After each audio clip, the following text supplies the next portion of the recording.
হেই viewers, আর বলছি না হেই it's মিটা, ন্যাকামি ঠ্যাকামি আর চলবে না একদম। আমার বন্ধুরা বলে দিয়েছে ভিডিওগুলো শুনতে খুব ন্যাকা ন্যাকা লাগছে, তাই ভাবলাম এরকম ভাবেই স্টার্ট করা উচিত। Let me B me and I want to be me. And who am I? I'm a cartoon in real life. Momita Di says my favorite cartoon is you. So এখন ভিডিও করার উদ্দেশ্য হচ্ছে, আমার ভীষণ খিদে পেয়ে গেছে, পেট চুই চুই করছে। বিকেল বেশ ভালো মেঘ করেছে বাইরে, আর মেঘ ঠেক করলেই বেশ একটু তেলে ভাজা খেতে মন যায়, সিঙ্গারা, একটু চপ। কিন্তু ব্যাড লাক হচ্ছে সব স্টল বন্ধ, বহুদিন রেস্টুরেন্টের খাবার পেটে জোটেনি, তাই নিজেকেই কিছু ব্যবস্থা করে নিতে হবে, কাম চালাও টাইপ। তো চলো কিছু বানিয়ে ফেলি কিচেনে, লেটস গো। ওকে, চলো নিয়ে নিয়েছি, হাতের সামনে যা পেয়েছি একটা পট নিয়ে নিলাম, জল গরম করে ফেলেছি, দিয়ে দেবো এর মধ্যে একটু নুন, সয়াবিনটাকে সেদ্ধ করবার জন্য। রাঁধবো আমরা আজকে সোয়া কাটলেটস। দিয়ে দিলাম নুন, জলটা হালকা গরম হয়েছে, এর মধ্যে অ্যাড করে দেবো আমি সয়াবিনগুলো। ফটাফট দিয়ে দিয়েছি সব। চলো অন্যদিকে নিয়ে নিয়েছি দুটো আলু, সয়াবিনটা যতক্ষণ সফট হচ্ছে গরম জলে ততক্ষণে আলু দুটোকে সেদ্ধ করি। হয়ে গেছে গরম, জল ঝরিয়ে নিলাম সয়াবিনের, ভালো করে চিপে জলটাকে ড্রেন আউট করে নিতে হবে, কেননা এটাকে আমরা এবারে মিক্সিতে গ্রাইন্ড করব। নিয়ে নিয়েছি মিক্সির মধ্যে, এবারে চলো গ্রাইন্ড করি। I hate the sound. হয়ে গেছে, দেখতে এরকম লাগবে আমাদের সয়াবিনটাকে। চলো কড়াইতে সাদা তেল নিয়ে নিলাম একটু, এর মধ্যে মশলাটা করে নিতে হবে আমাদের। তার জন্য আমরা নেব দুটো পেঁয়াজ স্লাইস করা, আগে থেকে দুটো পেঁয়াজ স্লাইস করে রেখেছি, পেঁয়াজগুলোকে অ্যাড করব। পেঁয়াজের সাথে এবারে লঙ্কা, আমি নিয়েছি দুটো কাঁচা লঙ্কা, আপনারা স্বাদ অনুযায়ী নেবেন। তার সাথে কিছু আদা চপ করে নিয়েছি, আদাটা অ্যাড করে দেবো। 1 ইঞ্চি মতো আদা নিয়েছি আমি, সেটাকে চপ করে নেব, আপনারা চাইলে নাও দিতে পারেন। দিচ্ছি রসুন বাটা, রসুনের রঙটা লাল লাল কারণ এর সাথে গোটা শুকনো লঙ্কা একটু পেস্ট করা আছে। এরপরে ইনগ্রেডিয়েন্টসগুলোকে একটু সটে করে নেব ভালো করে।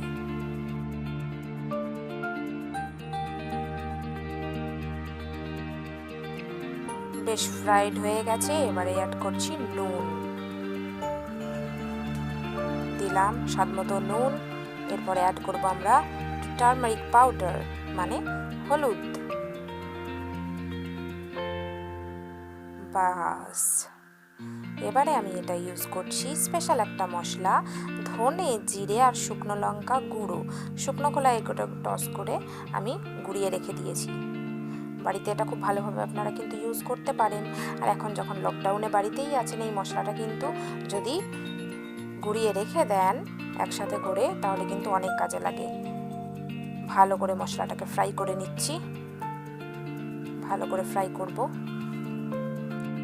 এবার দেবো একটু চিনি, চিনিটা হচ্ছে স্বাদবর্ধক, জানেন আপনারা।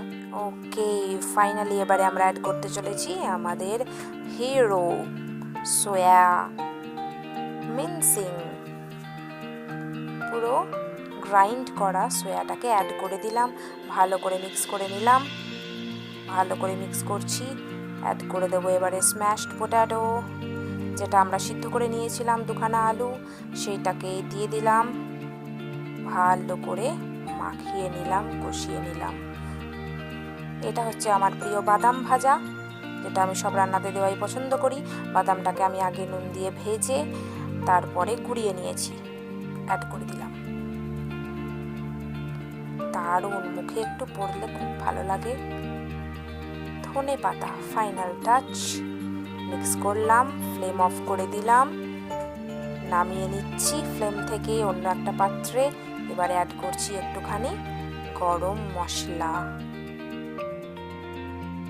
গরম মশলাটা দিয়ে ভালো করে আমরা এটাকে আবার আর একবার হাতে করে বা কোনো চামচের দ্বারা এটাকে ভালো করে মিক্স করে নেব। ওকে, দিয়ে এটাকে ঠান্ডা হতে দেবো। Let it cool, keep it side. ঠান্ডা হোক, ততক্ষণ আমরা একটু ঘুরে নিই।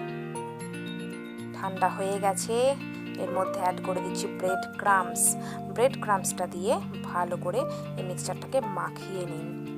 ব্রেড ক্রাম্বসটা খুব সহজেই বাড়িতে আমরা বানাতে পারি।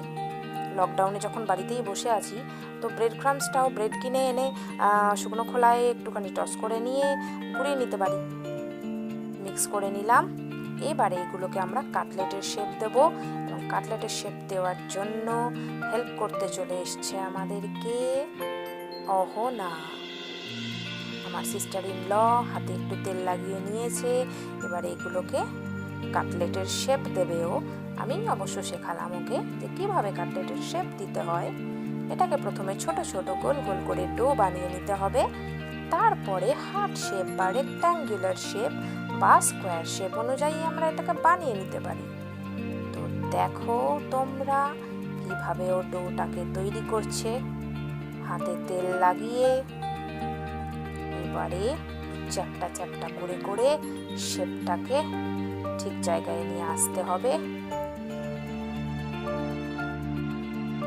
ধৈর্য ধরে কিন্তু এই কাজটা করতে হবে, যার জন্য আমি দুজন মিলে আমরা কাজ করছি। দেখো করে ফেলেছি আমরা দুখানা, একটা হার্ট শেপের, একটা রেক্ট্যাঙ্গুলার শেপের।